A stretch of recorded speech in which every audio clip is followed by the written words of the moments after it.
位置についた。 Crystals are a type of tile that can be initially spawned upon entering the map, as well as several enemies creating crystals whether through their own abilities or on death. Crystal tiles grant all enemies a 10% HP and attack buff, as well as providing specific buffs to each enemy type. They also have a reduced taunt level. As well, all allied units on crystal tiles have their attack speed reduced by 60. Any damage done to these tiles is reduced to 2, and they have 20 health, so after 10 hits of any kind, the crystal becomes purified. If a purified crystal has no adjacent crystals, it will die immediately after taking the 10 hits. But if crystal tiles are connected to one another, any unit that hits a purified crystal will transfer the damage to the polluted crystals, but the damage is half to 1. Once there are no more polluted crystals adjacent to a purified crystal, they will all die at once. The main strategy for crystal tiles is to abuse true AoE or DOT options. DOT units like Ascalon, Ethan S1, Blue Poison, Thorns, and Aosta, among others, are great options.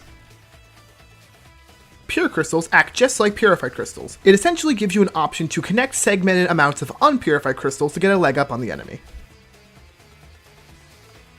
The decrystallizing laser is a device that shoots a laser to immediately destroy all crystals in a single straight line ahead of the desired direction chosen. The Street Thief is a basic foot soldier whose only ability is gaining a 90% movement speed increase on crystal tiles. The Street Hunter is a sniper enemy with literally zero abilities that interact with the crystals and have basic stats. The Cultural Artifact 2371 is an enemy that drops a crystal tile when it reaches a tile that does not have one. Once dropping the crystal, they get a 100% movement speed increase. The Fashion Cart always spawns crystals when walking across tiles that don't already have them. They also get a 300% movement speed increase when attacked for 5 seconds. With 20,000 HP, the snakes lose 500 HP per second, meaning they'll naturally die after 40 seconds being on the field. Otherwise, when killed, they spawn crystals in a 3x3 radius when they die, and this ability is silenceable.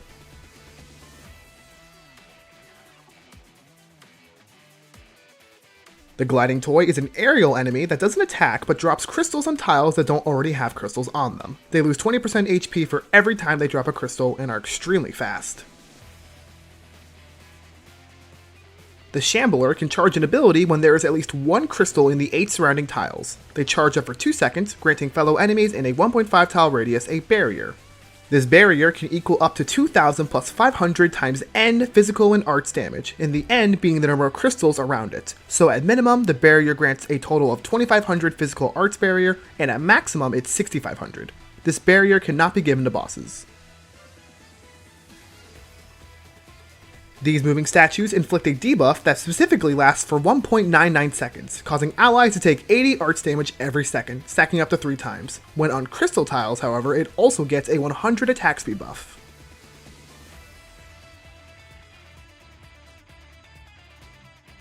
The unicycle enemies can target up to 2 enemies within a 1.4 tile radius, and on crystal tiles, their attack range is global. Yes, it has taken this long to find an enemy that does arts damage in this event. The Plank has a unique ability where taking physical damage increases its defense by 66.67 up to 30 times for a maximum of plus 2,000 defense. This also applies for its res and arts damage. For arts, it's plus 2.67 res every hit, up to a total of 80 res. For reference, the Plank starts off with 50 defense and 5 res. It is highly advised to take it out with low hit count attacks. Muwa gains a stack of 2,000 HP and 100 attack for every 5 crystals on the battlefield. This effect can stack up to 8 times for a total health pool of 46,000 HP and 1,600 attack. At 5 out of 8 stacks, Muwa enters an empowered state. Muwa's only ability is every 10 seconds it causes the units in the 4 adjacent tiles to the target to also be hit, similar to a demolitionist. This skill has an independent cooldown to his empowered state, so it's possible to get hit by the skill, drop him out of the empowered state, and get hit by the skill again.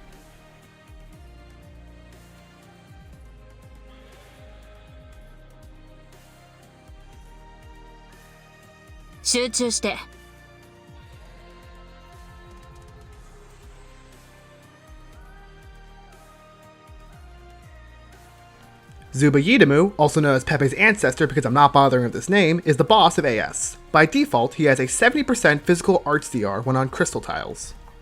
In his first phase, Pepe's Fossil has an ability where every 20 seconds he charges up for 5 seconds to summon 3 crystal balls to hit the last 3 deployed allies. Allies hit by the skill take 50% of his attack as arts damage. This attack hits adjacent allies as well as spawns crystals on those tiles, including the adjacent ones they hit. And every 40 seconds he charges a beam that creates crystals in straight lines in all 4 cardinal directions, doing 100% of his attack as arts to anybody hit in his path, as well as spawning crystals. After dying in phase 1, he goes into phase 2. Upon going into phase 2, all tiles within a 2-tile radius have crystals spawn on them, low ground only, and Lugozargas' youngest son gains a flat 25% HP attack and defense boost. His first ability in his second phase grants him the ability to make a barrier like the Shamblers, but it's 50% of his max HP plus 10% times the number of crystals with a max of 15. So, his barrier can theoretically be between 50,000 HP or 200,000 HP. Thankfully, this barrier only lasts for 40 seconds, and the skill itself has a 70-second cooldown. His second ability is just like the Crystal Bomb in phase 1, but does 90% of his attack as arts damage, and gains extra damage depending on how many crystals there are on the map. He will use this skill a lot more since it has a 25-second cooldown. With careful planning and a lot of DOT, you can put this mummy down for good.